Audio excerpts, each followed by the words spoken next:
தேவரீர் என் நிந்தையையும் என் வெட்கத்தையும் என் அவமானத்தையும் அறிந்திருக்கிறேன். என் சத்துருக்கள் எல்லாரும் உமக்கு முன்பாக இருக்கிறார்கள். நிந்தை என் இருதயத்தை பிளந்தது. நான் மிகவும் வேதனைப்படுகிறேன். எனக்காக பரிதபிக்கிறவன் உண்டோ என்று காத்திருந்தேன், ஒருவனும் இல்லை. தேற்றுகிறவர்களுக்கு காத்திருந்தேன், ஒருவனையும் காணேன். என் ஆகாரத்தில் கசப்பு கலந்து கொடுத்தார்கள். என் தாகத்துக்கு காடியை குடிக்க கொடுத்தார்கள்.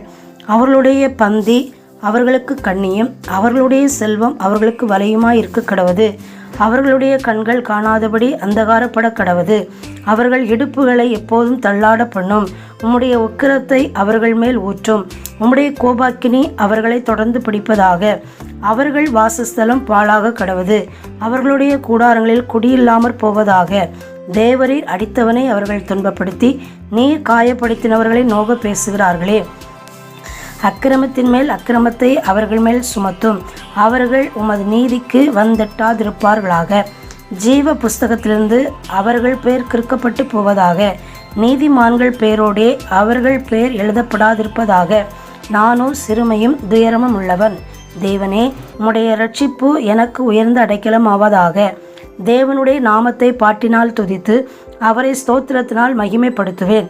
கொம்பும் விரிகுளம்பும் உள்ள காள எருதை பார்க்கிலும் இதுவே கர்த்தருக்கு பிரியமாயிருக்கும்.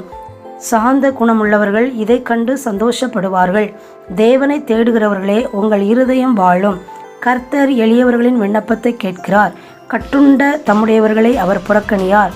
வானமும் பூமியும் சமுத்திரங்களும் அவைகளில் சஞ்சரிக்கிற யாவும் அவரை துதிக்க கடவது.